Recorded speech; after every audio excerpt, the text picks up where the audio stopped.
ఒప్పుకోలు ప్రార్థన చేయకముందు ఒక సమయము వాక్య భాగంలో నుండి లూకాసు వార్త 5వ అధ్యాయం. లూకాసు వార్త 5వ అధ్యాయము మొదటి వచనం నుండి 10వ వచనం వరకు మార్చి చదువుకుందాం. జనసమూహము దేవుని వాక్యం వింటూ ఆయన మీద పడుచుండగా ఆయన గెనెసరతు సరస్సు తీరంలో నిలిచి. 2వ వచనం,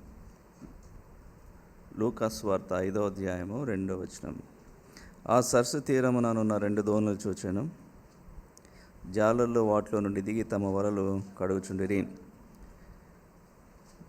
ఆయన దోణిలో సీమోనుదైన ఒక దోణెక్కి దరి నుండి కొంచెము త్రోయమని అతని అడిగి కూర్చుండి దోణిలో నుండి జనసమూహములకు బోధించుచుండెను.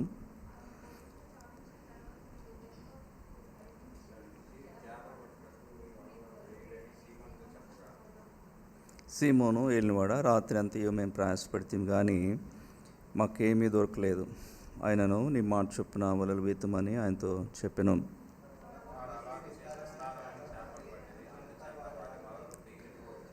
వారు వెనుక దోణిలో ఉన్న తమ పాలివారు వచ్చి తమకు సహాయం చేయాలని వారికి సంజ్ఞలు చేసిరి. వారు వచ్చి 2 దోణులు మునిగినట్లు నింపిరి.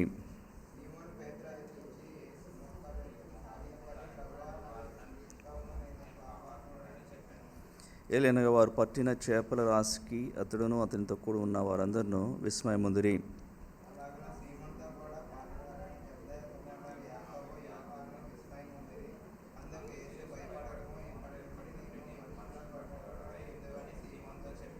ప్రభు ఈ వాక్యభావం ద్వారా మనతో మాట్లాడి ప్రార్థించుట కొరకే మనం సిద్ధపరచును గాక.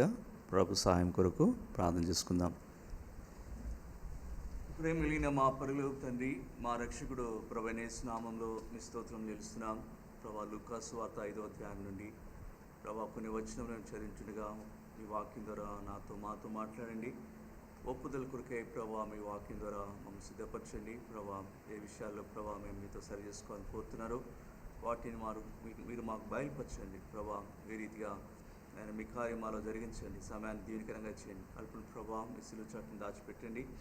ఆయన అవసరమైన వాక్య భాగం మీ సింహాసనం నుండి మీ ఆత్మ ద్వారా మాకు అనుగ్రహించండి. మహిమాగంతా ప్రభు మీకు చెల్లిస్తూ యేసు ప్రభు మా రక్షకుడి నామమున స్తుతించి ప్రార్థిస్తున్నాం తండ్రి. సువార్తలలో ఇప్పుడు మనం చదివిన సంఘటన వంటి సంఘటన మరొక చోటు కూడా ఉంది. ఎక్కడది? యోహాను సువార్త 21వ అధ్యాయం. ఈ 2 సంఘటనలు 2 భిన్నమైన సంఘటనలు. అక్కడ కూడా అంతే, వారు రాత్రి అంతా ప్రయాసపడ్డారు కానీ ఏం పట్టలేకపోయారు. యేసు ప్రభు వారికి చేపలు పట్టే విషయంలో సాయం చేశాడు. ఇక్కడ జరిగిన సంఘటన యేసు ప్రభు ఇంకా సిలువ వేయబడక మునుపు శిష్యులుగా ఆయన వారిని ఏర్పరచుకునేటప్పుడు జరిగింది. యోహాను సువార్త 21వ అధ్యాయంలో జరిగిన సంఘటన యేసు ప్రభు పునరుద్ధానమైన తర్వాత అప్పుడు జరిగిన సంఘటన. ఇక్కడ మనం చదివిన వాక్య భాగంలో యేసు ప్రభు చేసిన పనిని బట్టి వారందరికీ చాలా విస్మయం కలిగింది. మీరు గమనించండి. లూకాసు వార్త 5వ అధ్యాయం 10వ వచనం 9వ వచనం. ఏలనగా వారు పట్టిన చేపల రాశికి అతడును అతనితో కూడిన వారందరూ విస్మయం పొందిరి. అట్లా ఇంకోసారి కూడా మాట్లాడబడింది. అలాగున సీమోన్తో కూడా పాలివారైన జబదయి కుమారులకు యాకోబును యోహానును విస్మయం పొందిరి. విస్మయం పొందిరి అంటే బహుగా ఆశ్చర్యపడిరి. వారు తమ కళ్ళనే వారు చూడలేకపోయారు. ఎందుకంటే ప్రభు యేసుక్రీస్తు వారు చేసిన కార్యం అంత విస్మయం వారి మధ్య తీసుకొచ్చింది. అక్కడ విస్మయం పొందిన వారు 2 గుంపులు ఉన్నారు. ఒకరేమో బయట వారు, వేరే దోణి వారిని రమ్మన్నారు హెల్ప్ చేయమని. వాళ్ళు వచ్చారు, వాళ్ళు విస్మయం పొందారు. అదే సమయంలో అక్కడ పేతురుతో పాటు ఇంకా 2 ఉన్నారు. ఎవరంటే 10వ వచనంలో జబదయి కుమారులకు యాకోబును యోహానును. ఈ 3 కూడా విస్మయం పొందారు. కనుక ప్రభు మన జీవితాల్లో కూడా ఆయన చేసే కార్యాలు మనకు విస్మయాన్ని తీసుకొస్తాయి. నిజమా, అవునా, ఇంతగా జరిగించాడా, ఇంతగా ప్రభు చేశాడా, ప్రభు కార్యములు ఇంత గంభీరమైనవా అన్నట్టుగా ప్రభు జరిగిస్తాడు. ఇక్కడ ఎందుకు అంతగా వారు విస్మయం పొందినారంటే ప్రభు అక్కడ చేసిన కార్యం అంత గొప్పది. ఎందుకంటే అక్కడ వారు అనుకోలేదు అట్లా, వాళ్ళ ఊహకు మించిన కార్యాన్ని ప్రభు వారికి చేశాడు. ఏం జరిగిందంటే అక్కడ చూడండి 6వ వచనం, వారు అలాగ చేసి విస్తారమైన చేపలు పట్టిరి, అందుచేత వారి వలలో పిగిలిపోచుండగా వారు వేరొక దోణిలో ఉన్న తమ పాలివారు వచ్చి తమకు సహాయం చేయవాలని వారికి సంజ్ఞలు చేసిరి. వారు వచ్చి 2 దోణెలు మునిగినట్లు నింపిరి. ఇది ప్రభు చేసిన కార్యం. వారి దగ్గర ఉన్నది ఒకటే దోణె. ఆ దోణిలో అప్పుడు దాకా అసలు ఏం చేప పడలేదు, ఒక్క చేప కూడా లేదు. ఆ దోణిలో కొన్ని చేపలు పడితేనే వారికి ఎంతో సంతోషము. కొన్ని చేపలు ఒక్క దోణిలో పట్టడమే కాదు, ఆ దోణి నింటమే కదా. చివరికి దోణె సరిపోక వేరొక దోణె తీసుకున్నారు. వాళ్ళు వచ్చి హెల్ప్ చేశారు. తీరా చూస్తే ఆ దోణి కూడా నిండిపోయింది. 2 దోణెలు పూర్తిగా నింపబడిన చేపలతో నింపబడితే ఆ రాసి 2 దోణెలు బయట తీసుకొచ్చి ఆ సీషోర్లో అవి కుప్ప వేస్తారు. ఆ వేసిన చూడగానే వాళ్ళకి మతిపోయింది. ఇంత గొప్ప కార్యం ప్రభు చేస్తున్నాడు. కనుక ప్రభు కార్యాలు ఎలాంటివి? మన ఊహకు మించిన కార్యాలు ప్రభు చేస్తాడు. ప్రభు ఇలా చేస్తాడని వారు అనుకోలేదు, వారు చేసి చూపించాడు. అంత గొప్ప కార్యం ప్రభు వారి పక్షంగా చేసినాడు కాబట్టి వారు విస్మయం పొందినారు, ఆశ్చర్యపడ్డారు. తర్వాత ఎక్కడ జరిగించాడు ఈ కార్యము? మొదటి వచనం, జనసమూహము దేవుని వాక్యం వినుచు ఆయన మీద పడుచుండగా ఆయన గెన్నెసరతు సరస్సు తీరమున నిలిచి ఆ సరస్సు తీరమున 2 దోణలను చూచాను. జాలల్లో వాటిలో నుండి తమ వలలు కడుక్కొంచండి. ఇది వారి స్వంత ప్రదేశం. పేతురు, యోహాను, యాకోబు గెనెసరతు ఆ గలిలే ప్రాంతంలో వారు నివసించేవారు. ఆ స్థలంలో వారు చేపలు పట్టేవారు. వారికి బాగా ఇరుకైన ప్రాంతం. ఇప్పుడు ఏం జరిగిందంటే అదే స్థలంలో ప్రభు వారి మధ్య గొప్ప కార్యం జరిగించారు. ఇప్పుడు వరకు ఏమైందంటే ఆ స్థలంలో వారు నిరాశ కలిగిన వారు ఉన్నారు. ఆ స్థలంలో మరి రాత్రి అంతా ప్రయాసపడిన చేపలు పడకపోవటం వలన వారికి కొద్దిగా డిసప్పాయింట్మెంట్ వారికి ఉంది. కనుక అదే స్థలంలో తిరిగి ఆనందించలాగిన ప్రభు విస్మయముందులాగిన తనదైన కార్యం ప్రభు చేసి పెట్టాడు. చూడండి, కొన్నిసార్లు మనం మన స్థలంలో మనకంత సంతోషం ఉండకపోవచ్చు, నిరాశకరమైన పరిస్థితులు ఉండొచ్చు.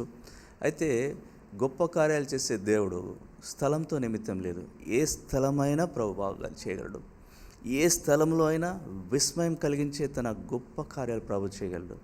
ఒకనాడు సీయోను గురించి మాట చెప్పబడింది. చూడండి, యెషయా గ్రంథము 51వ అధ్యాయం.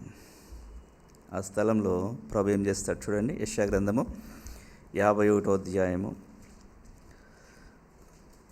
3వ వచనం, యెహోవా సీయోనును ఆదరించుచున్నాడు, దాని పాడైన స్థలమునన్నిటిని ఆదరించి దాని అరణ్య స్థలములను ఏదేని వల్లే చేయుచున్నాడు, దాని ఎడారి భూమిలో యెహోవా తోట వలెనట్లు చేయుచున్నాడు. ఆనంద సంతోషములను కృతజ్ఞతాస్తుతియు సంగీత గానమును దానిలో వినబడును. అంతకుముందు ఇవి లేవు. దాని పాడైన స్థలములు, దాని అరణ్య స్థలములు, ఆ స్థలంను ప్రభు ఎంత గొప్పగా మార్చాడు. ఏదేని వలె చేశాడు, యెహోవా తోట వలె మార్చాడు. ఇప్పుడు అక్కడ విస్మయమై ఆనందము, సంతోషము, కృతజ్ఞతాస్తుతి, సంగీత గానము వినబడుతుంది. కనుక ప్రభు అద్భుతమైన కార్యము ఏ స్థలంలో మనం సిగ్గుపడ్డామో, ఏ స్థలంలో నిరాశపడ్డామో అదే స్థలంలో తిరిగి ప్రభు చేయగలడు.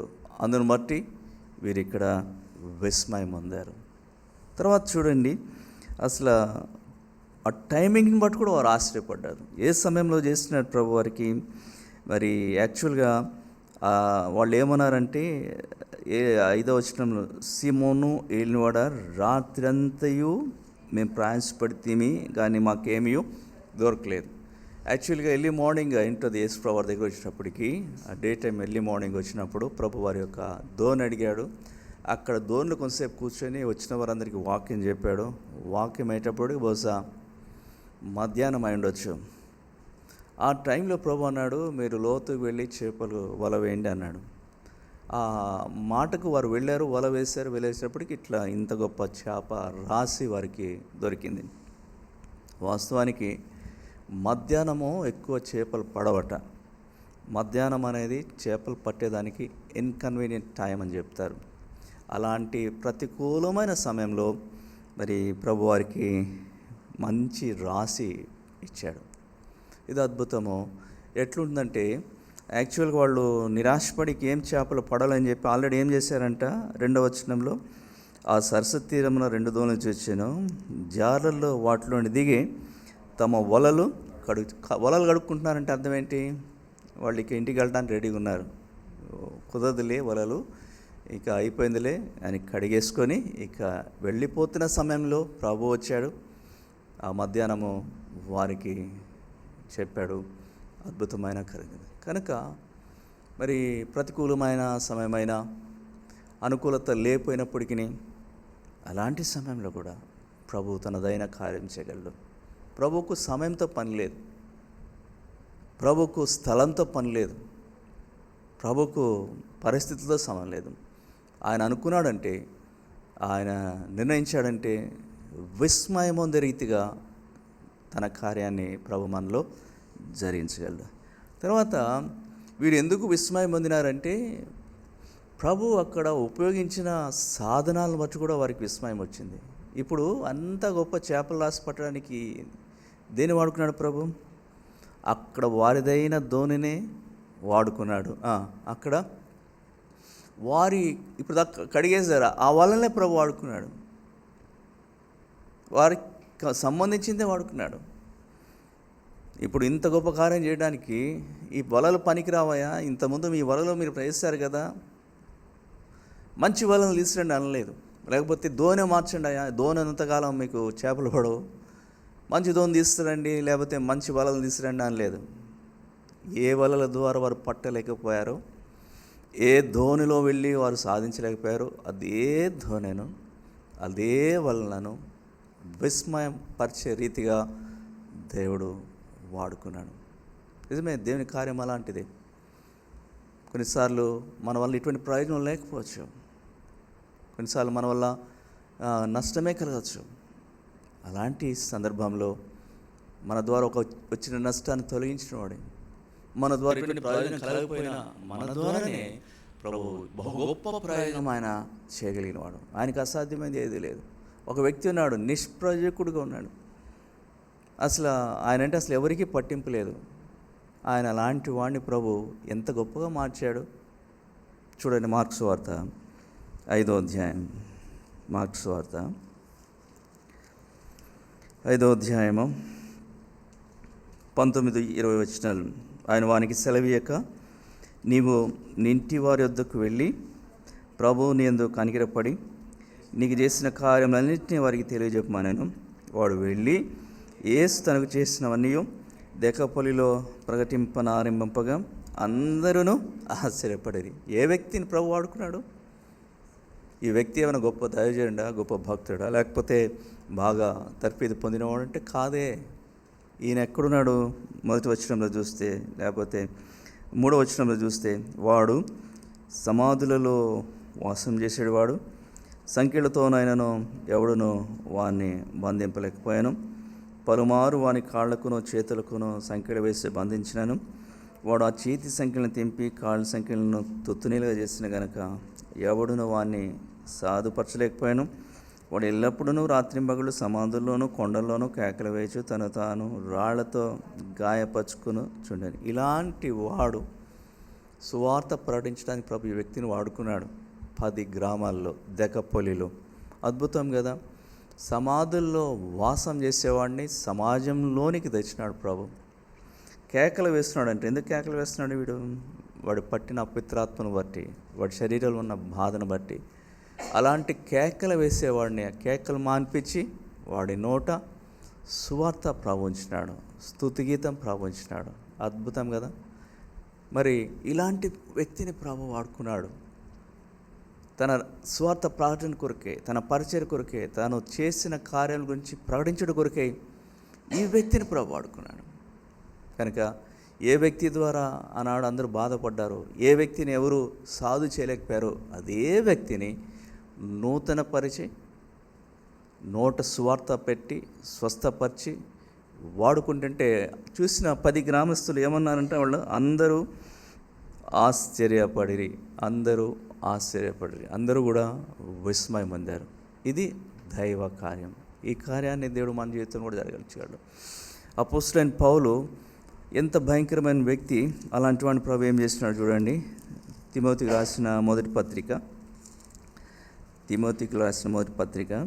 1వ అధ్యాయము 12-13 వచనములు. పూర్వము దూషకుడును హింసకుడును హానికరుడైన నన్ను తన పరిచర్యకు నియమించి నమ్మకమైన వానిగా నన్ను ఎంచినందుకు నన్ను బలపరిచిన మన ప్రభు అయిన క్రీస్తు యేసుకు కృతజ్ఞుడైనాను. ఎలాంటి వాడిని ప్రభు నమ్మకమైన వానికి ఎంచాడు? హింసకుడు, దూషకుడు, హానికరుడు. ఇలాంటి వాడు పనికిరాడు, యాక్చువల్గా యోగ్యత లేదు. అలాంటి వాడిని ప్రభు క్షమించి రక్షించి తన పరిచర్య కొరికే నమ్మకమైన వాడిని ఎంచి వాడుకున్నాడు. ఎంత గొప్పగా వాడుకున్నాడు. ఆ రోజైతే ఆ వ్యక్తిని, సేన దయ్యమును పెట్టిన వ్యక్తిని 10 గ్రామాల్లో వాడుకుంటే ఈ దైవజనుడిని ఎన్నో ప్రాంతాల్లో అనేక సంఘములు స్థాపన కొరకై వాడుకున్నాడు. అది ప్రభు విస్మయపరిచే కార్యం. వారు విస్మయం పొందినారు. పేతురు, యాకోబు, యోహాను ఆ చేపలు రాసిన చూడగానే విస్మయం పొందినారు. ఎందుకయ్యా అంటే ప్రభు చేసిన కార్యం అలాంటిది, ఆయన చేసిన స్థలంలో అలాంటిది, అది ఆయన చేసిన సమయం అలాంటిది, ఆయన వాడుకున్న సాధనాలు అలాంటివి. కాబట్టి దేని బిడ్డలారా, మన జీవితాల్లో కూడా ప్రభు ఇలాంటి కార్యాలు చేయగలడు. ఆయనలో మార్పు లేదు, ఆయన శక్తిలో మార్పు లేదు. మారవలసింది మనమే, అందుబాటులోకి రావాల్సింది మనమే. ఇంత గొప్పదైన విస్మయ కార్యం జరగడానికి అక్కడ దేవుడు పేతురుని ఎట్లా సిద్ధపరిచాడండి చూడండి. పేతురు ఏం చేసినాడంట? లూకాసు సువార్త 5వ అధ్యాయం.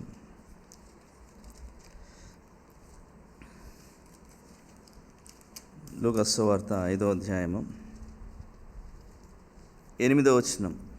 సీమోన్ పేతురు అది చూచి యేసు మోకాళ్ళ ఎదుట సాగిలపడి, ప్రభువా నన్ను విడిచిపోము, నేను పాపాత్ముడినని చెప్పాను. ఇది ఒప్పుకున్నాడు ఆయన. ఏమని ఒప్పుకున్నాడు? ప్రభువా నేను పాపాత్ముడిని ఒప్పుకున్నాడు. అక్కడ జరిగిన సంఘటన ఏంటి మరి? నేను ఒప్పుకున్నాడు, ఈయన పాపమును బట్టి కాదు కదా అక్కడ జరిగింది. కానీ ఆయన పాపాత్ముడిని అక్కడ ఒప్పుకున్నాడు.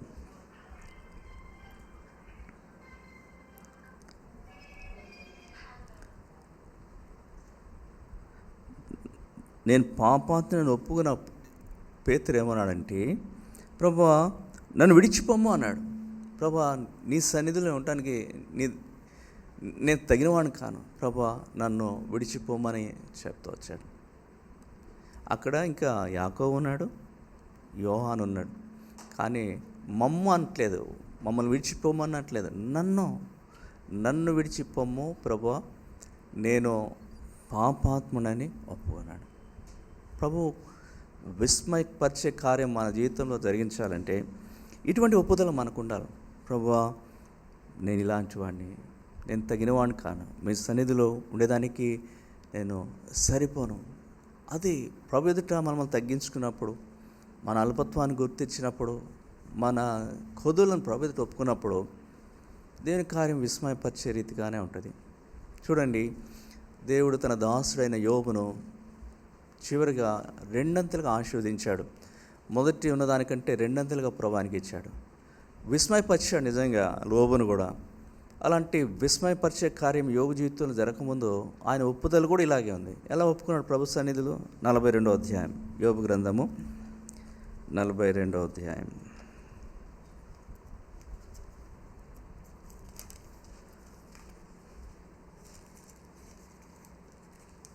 5-6 వచనాలు. వినికిడి చేత నిన్ను గూర్చిన వార్త నేను వింటిని, అయితే ఇప్పుడు నేను కన్నులారా నేను చూస్తున్నాను, కావున నన్ను నేను అసహించుకొని ధూళిలోను బూడిదలోను పడి పశ్చాత్తాపడుచున్నాడు. యోబు ఎలాంటి గొప్ప దేవుడు అండి. అయినా కూడా ఆయన ఎంతగా తగ్గించుకుంటున్నాడు, అసహించుకుంటున్నాడు తను తాను. భూమి మీద అలాంటి భక్తులు లేడు. దేవుడే సాక్షాత్తు సాతానుతో సాక్ష్యం ఇచ్చి సవాల్ చేశాడు. అలాంటి దైవజనుడు తను అసహించుకొని ధూళిలో బూడిదలో పడి పశ్చాత్తాపడుతున్నాడు. ఎప్పుడైతే ఒప్పుదల జరిగిందో ఆ తర్వాత ఆయనకి కింద చూస్తే ఆయన ఆశ్చర్యపడే రీతిగా ప్రభు ఆయన దీవించాడు. కనుక ప్రభు మనం దీవించాలంటే, ప్రభు మన జీవితంలో గొప్పదైన తన కార్యం జరిగించాలంటే మన స్థితిని మనం గుర్తెరిగి ప్రభు ఎదుట ఒప్పుకోవాలా. ప్రభు అని ఇలాంటి బ్రతుకున్నది, ప్రభు మీ సన్నిధిలో ఉండేదానికి నేను సరిపోను. ఇవి కానీ నా దోషం కనిపెట్టి చూస్తే ప్రభు నేను నిలవలేను. ప్రభు నాలో అంత దయనీయమైన పరిస్థితి ఉందని ప్రభు ఎదుట ఉన్నదున్నట్లుగా అన్నాడు పేతుడు. ప్రభు నన్ను విడిచిపోము, నేను పాపాత్మను. ఆ రీతిగా ప్రభు దగ్గర ఒప్పుకుంటే తర్వాత వచ్చే కార్యము మన జీవితంలో ఎంతో సంతోషాన్ని తెచ్చేదిగా ఉంటుంది. కాబట్టి ఒప్పుదల ఉంది. ఆయన ఒప్పుదలలో తగ్గింపు లేదా దీనత్వం ఉంది. రెండవదిగా చూడండి, ఆయన ఒప్పుదలలో యథార్థత ఉంది. ఏమన్నాడు ప్రభుతో పేతురు? 5వ వచనం, సీమోను ఏలినవాడా, రాత్రి అంతయో మేము ప్రయాసపడితే కానీ మాకేమీ దొరకలేదు. ఇది ఆయన ఉన్నదున్నట్లుగా చెప్పాడు. దీంట్లో మరి కొంచెం కప్పి లేకపోతే కొంచెం సగం అబద్ధము సగం సత్యం అట్లా ఏం లేదు. ఏం జరిగిందో వాస్తవంగా ఏం జరిగింది? రాత్రి అంతా కూడా ప్రభా మేము ప్రయాసపడ్డాము కానీ ఏమి కూడా దొరకలేదు. యథార్థత ఒప్పుదలలో తగ్గింపు ఉంది. యథార్థత ఆయన ఒప్పుదలలో కనబడుతుంది. ప్రభా ఏం పట్టలేకపోయాం. అసలు యాక్చువల్గా ప్రభు అడగలేదు, ఎన్ని పట్టారు మీరు చేపలు, ఏమైనా దొరికినాయా, వారి రాత్రి గురించి ఏం అడగలేదు ప్రభు. అడగకపోయినా ప్రభు ఎదుట తన పరిస్థితిని ఉన్నదున్నట్లుగా దాచకుండా కప్పకుండా యాక్చువల్ ప్రొజెక్షన్ ఆయన ఇచ్చాడు ప్రభు దగ్గర. ప్రభా ఇది నా పరిస్థితి. ఒక విధంగా ఎలా ఉంటుందంటే అది వాళ్ళకి సిగ్గుకరం ఆ మాట చెప్పాలంటే. ఎందుకంటే వారి వంశాలుగా వాళ్ళు వాళ్ళ కుటుంబాలుగా వాళ్ళు ఆ వృత్తిలో ఉన్నారు. ఎన్నో సంవత్సరాలుగా చేపలు పడుతున్నారు. ఫెయిల్ అయిపోయారు అక్కడ కొన్ని గంటలు కదా, రాత్రంతా. అంటే పతనమైన స్థితి. అది చెప్పుకోవడానికి సిగ్గైనా అది తలవంపులు కలిగించేదైనా ఏం సిగ్గుపడలేదు. ప్రభు ఎదుట తన పరిస్థితిని యథార్థంగా ఒప్పుకున్నాడు. ఎందరైతే ఇలాంటి యథార్థతతో కూడిన ఒప్పుదల ఉంటారో దాని ఎఫెక్ట్ ఏమిటంటే ప్రభు చేసే కార్యం వారి జీవితంలో విస్మయాన్ని తీసుకొస్తుంది. ఎంతో ఆశ్చర్యపడతాం, నిజమా ఇంత గొప్ప కార్యం ప్రభు చేస్తాడు. ఎందుకంటే యథార్థతలో ప్రభు దీవెన ఉంటుంది అన్నమాట. అక్కడ యథార్థవంతులకు ఏం పుడుతుందంట? 112వ కీర్తన 4వ వచనం చదవండి. 112వ కీర్తన 4వ వచనం.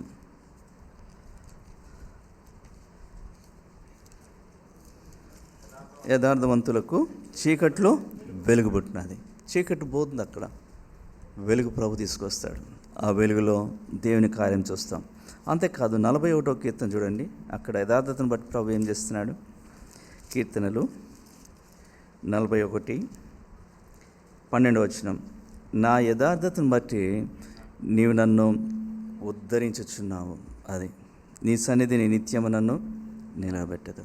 యథార్థత ఉద్ధరింపు తీసుకొస్తుంది. యథార్థత లేకపోతే ఇది జరగదు. కనుక పేతురు తను తగ్గించుకొని దీనుడిగా ప్రభు ఎదుట ఒప్పుకున్నాడు. ఒప్పుదలలో దీనత్వంతో పాటు యథార్థత కూడా ఉంది. అందును బట్టి దేవుని కార్యము గొప్పగా అక్కడ జరుగుతుందని చూస్తాం. తర్వాత చూడండి, ఇంకొక తలంపు ఉంది యథార్థతలో. ఆయన యొక్క అధికారానికి విధేయతతో ఒప్పుకున్నాడు. ఏమంటున్నాడు చూడండి, 5వ వచనం. సీమోను ఏలినవాడా, రాత్రి అంత్యం మేము ప్రయాసపడితే కానీ మాకేమీ దొరకలేదు. ఆయనను నీ మాట చొప్పున వలలు వేస్తామని ఆయనతో చెప్పాను.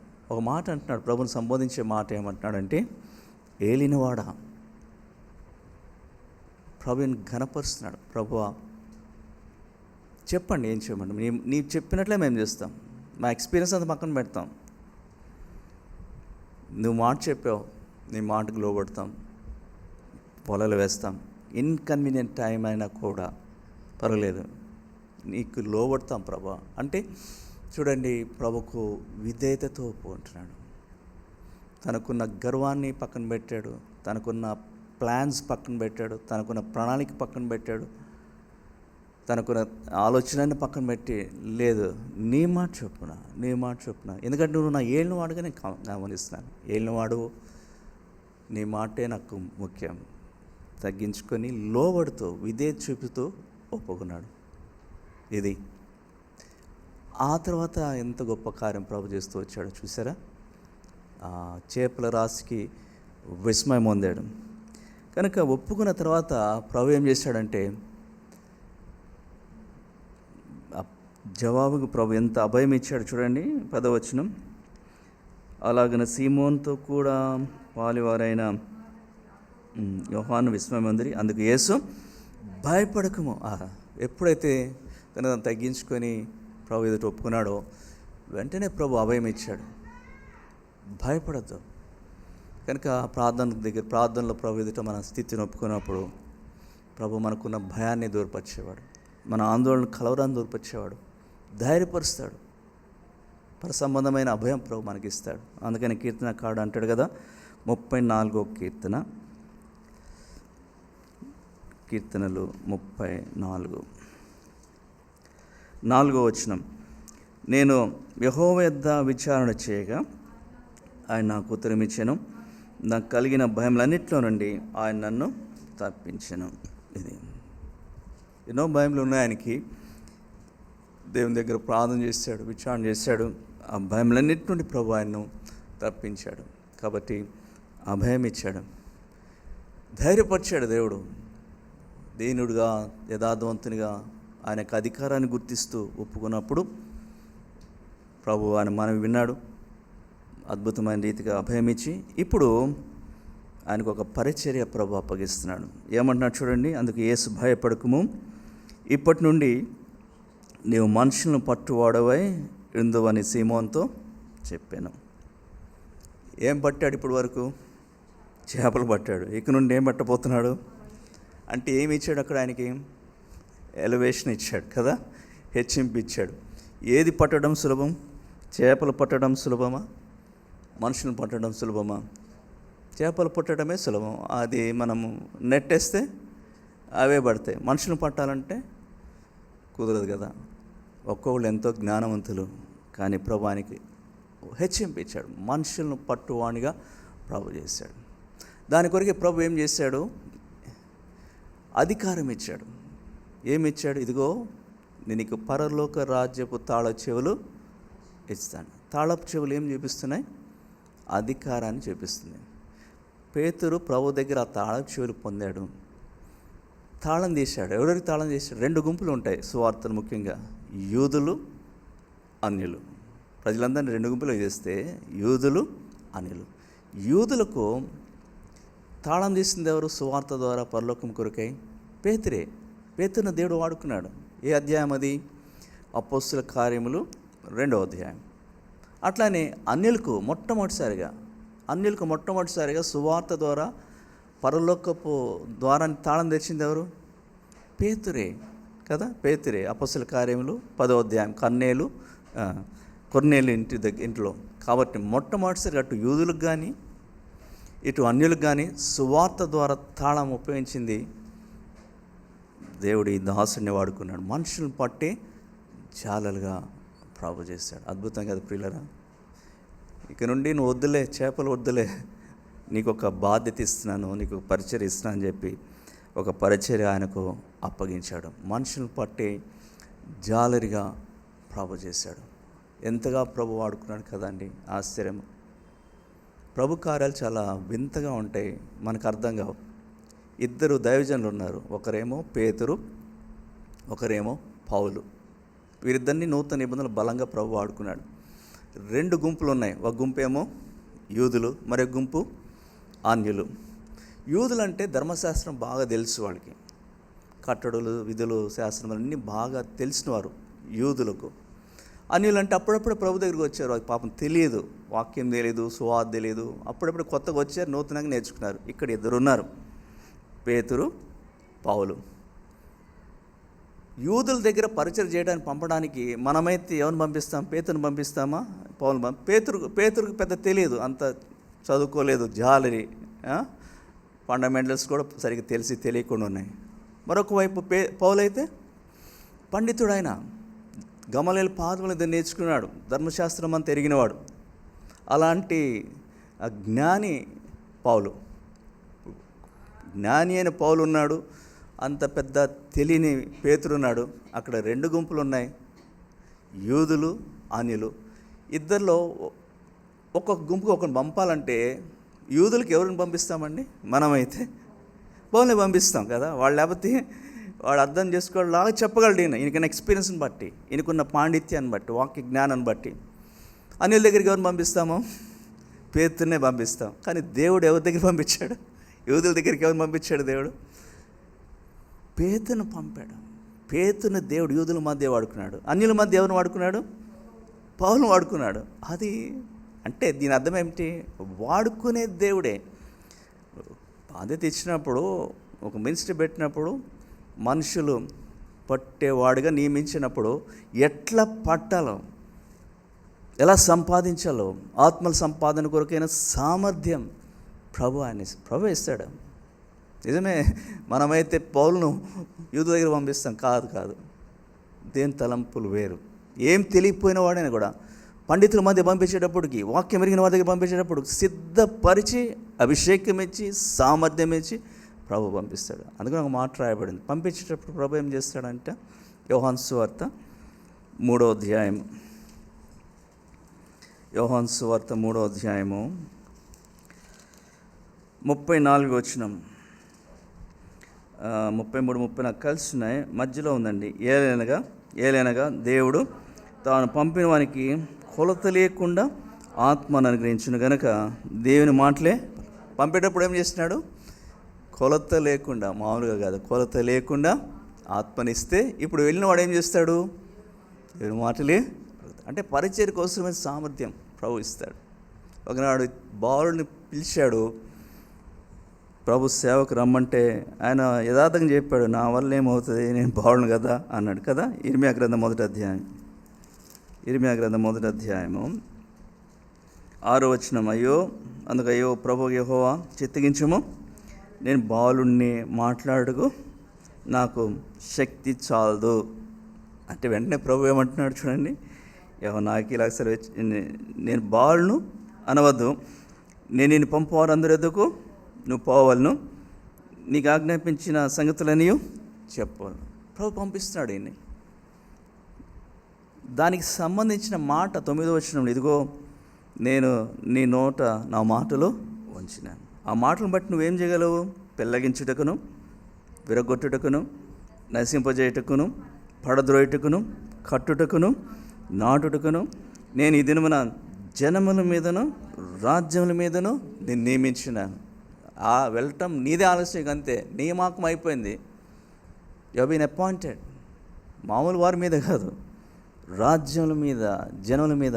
మామూలు పనులు కాదు. పెళ్ళగించాలా, తర్వాత విరగొట్టాలా, పడద్రోయాలా, కట్టాలా, నాటాలా, రకరకాల పనులు ఉన్నాయి, రకరకాల మినిస్ట్రీస్. ఇవన్నీ చేయడానికి నువ్వు బాడో ఏమవచ్చు, వాడుకునేది నేను, శక్తినిచ్చేది నేను. కానీ ఎక్కడెక్కడ తీసుకెళ్ళాడండి ప్రభు వారిని? చూడండి 18వ వచనం. యూదారాజుల యుద్ధకు కానీ, ప్రధానుల యుద్ధకు కానీ, యాజకుల యుద్ధకు కానీ, దేశ నివాసుల యుద్ధకు కానీ, ఈ దేశం అంతట్లో నువ్వెక్కడికి పోయినాను, ప్రాకారం గల పట్టణం గాను, ఇనుప స్తంభం గాను, ఇత్తడి గోడలు గాను నీ ఉండినట్లు ఈ దినమున నేను నిన్ను నియమించినాను. వారు నీతో యుద్ధం చేతురు కానీ నేను విడిపించుటకును నేను నీకు తోడైనందున వారు నీపై నీ విజయం పొందజాలరు. ఇదే యెహోవా. కాబట్టి చూసారా, ఎవరి రాజుల దగ్గరికి, ప్రధానుల దగ్గరికి, పెద్ద పెద్దవాళ్ళ దగ్గరికి తీసుకెళ్ళాడు. బాలును అన్న వ్యక్తిని తీసుకెళ్ళి ప్రాకారం గల పట్టణంగా ఇత్తడి స్తంభంగా ప్రభు వాడుకున్నాడు. అద్భుతం కదా. కనుక పేతురు, నీ మినిస్ట్రీ, కొత్త మినిస్ట్రీ నీకు ఇవ్వబోతున్నాను. ఇక నుండి రేపటి నుండి నువ్వు మనుషుని పట్టు జాలరుగా ఉండబోతున్నావు. సామాన్యం ఎదుగు పంపట్లేదు నిన్ను, తాళపు చెవిలిచ్చి మరి పంపుతున్నాను. గొప్ప గొప్ప పండితులు, వాక్యం ఎరిగిన, ధర్మశాస్త్రం ఎరిగిన, ఆ యూదుల మధ్యకే నేను పంపబోతున్నాను. పంపాడు, వాడుకున్నాడు, అద్భుతమైన కార్యం జరిగించాడు. అక్కడేమే చేపల దగ్గర విస్మయపరిచాడు, ఆ తర్వాత పరిచర్యలో ఆయనను విస్మయపరిచాడు. ఒక చిన్న మాట చూసుకొని వెళ్దాం. ఎప్పుడు చేస్తాడు ప్రభు అండి ఈ కార్యము? చూడండి, లూకాసు సువార్త 5వ అధ్యాయం. లూకాసు సువార్త 5వ అధ్యాయము 10వ వచనం. అలాగున సీమోనుతో కూడా పాలువారైన జెబెదయి కుమారులకు యాకోబును యోహానును విస్మయమందిరి. అందుకు యేసు, భయపడకుము. ఎప్పటి నుండి నో ఫర్దర్ డిలే, ఆలస్యం లేదు. ఇప్పటి నుండే, ఇక నుండి, ఫ్రమ్ నౌ ఆన్. ప్రియ సోదరి సోదరు, దీని అర్థం ప్రభు యొక్క మనసు ఎలాంటిదంటే ఎంత త్వరగా మనకు మేలు చేయాలో, ఎంత త్వరగా మనం బలపరచాలో, ఎంతగా త్వరగా మనను ఉజ్జీవపరచాలో, వాడుకోవాలో ఆయన తప్పన పడుతున్నాడు అనమాట. సిద్ధపడటంలోనే మన ఆలస్యం, ఒప్పుకోల్లో మన ఆలస్యం. అందుకనే రేపు తర్వాత కాదు, మారిపోబోతుంది నీ బ్రతుకు. పేతురు, నీ మినిస్ట్రీ కూడా మారిపోబోతుంది. రేపు నుండి సముద్రం దగ్గర తిరగవు. రేపు నుండి నేను వేరే చోట్ల తిప్పుతాను, ఆత్మరక్షణ కొరకే, సువార్త కొరకే, నాతో కూడా. ఇప్పటి నుండి, ఫ్రమ్ నౌ ఆన్, నీ జీవితంలో గొప్ప మార్పులు చూస్తావు, నీ పరిచయంలో గొప్ప మార్పులు చూస్తావు. నీవే ఆశ్చర్యపోతావు, ఏంటి ప్రభా నా బ్రతుకు, ఇప్పుడు ఒప్పుకున్నావు కదా ప్రభా, నన్ను విడిచిపోము, నేను పాపాత్తును, ఏం బట్టలేకపోయాను ప్రభా. నిజమే, నీ పరిస్థితి ఎలాంటిదే. కానీ ఇప్పటి నుండి, ఈ దినం నుండి ఒక నూతనమైన కార్యం నీ జీవితంలో, నీ పరిచర్యలో, నీ కుటుంబంలో, నీ సేవలో నేను చేయబోతున్నాను అంటున్నాడు. ప్రియ సోదరి సోదరుడా, మన జీవితంలో ప్రభు చేయగలడు అలాంటిది. ఇప్పుడే చేయగలడు, వెంటనే చేయగలడు. ఎన్నో సంవత్సరాలుగా ఎంతో కాలం జరగకుండా అలా ఆగిపోయి ఏదో చూసి మనం నిరాశపడి ఇంకా ఎప్పుడా అనుకుంటే, ఎప్పుడో ఎందుకు, ఇప్పుడే అంటాడు ప్రభు. చదవండి ఆ మాట. 43వ అధ్యాయం యెషయా గ్రంథము 43వ అధ్యాయం. యెషయా గ్రంథం 43వ అధ్యాయము 18, 19 వచనాలు. మునుపటి వాటిని జ్ఞాపకం చేసుకొనుకుడి, పూర్వకాలపు సంగతులను తలంచుకొనుకుడి. ఇదిగో నేనొక నూతన క్రియ చేర్చును, ఇప్పుడే అది మొలుచును. ఇదిగో ఇప్పుడే. మునుపటి వాటిని గురించి, ఎప్పుడో జరిగిన సంగతి గురించి చాలా నిరాశపడిపోయారు. వద్దు, మర్చిపోండి. ఇదిగో సిద్ధపడండి, నూతన కార్యం చేయబోతున్నాను, ఇప్పుడే అది మొలుచును. కనుక దేవుని బిడ్డలారా, మన జీవితంలో ప్రభు చేయగలడు.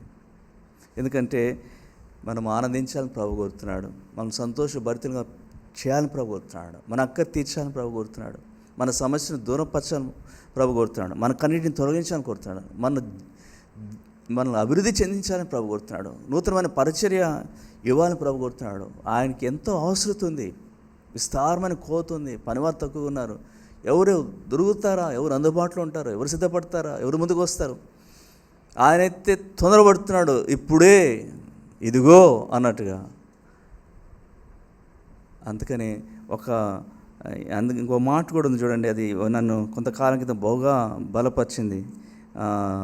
యెషయా గ్రంథం 29వ అధ్యాయంలో అది ఆ చిన్న మాట ఎంతో సంతోషాన్ని, తర్వాత గొప్ప మార్పు కూడా నేను జీవితంలో కలిగి ఉన్నాను. యెషయా గ్రంథం 29వ అధ్యాయము 22వ వచనం. అందుచేతను అబ్రహామును విమోచించిన యెహోవా యాకోబు కుటుంబం గురించి ఇలా సెలవిచ్చినాడు, ఇక మీదట యాకోబు సిగ్గుపడడు, ఇక మీదట అతని ముఖము తెలవదు. ఇక మీదట అన్న మాట ఎంత సంతోషము. ఇప్పటి వరకు సిగ్గుపడి ఉండొచ్చు, ఇప్పటి వరకు తలదించుకొని ఉండొచ్చు, ఇప్పుడు వరకు కురింగిపోయి ఉండవచ్చు, ఇప్పుడు వరకు దుఃఖంలో ఉండవచ్చు. లేదు, మారిపోతేనే అన్ని రోజులు ఒకేలాగా ఉండవు. నేను చేయబోతున్నాను, ఇక మీదట యాకోబు సిగ్గుపడడు, ఇక మీదట అతని ముఖము తెలవదు. ఇదిగో నూతన కార్యం చేయబోతుంది, ఇప్పుడే అది మంచి.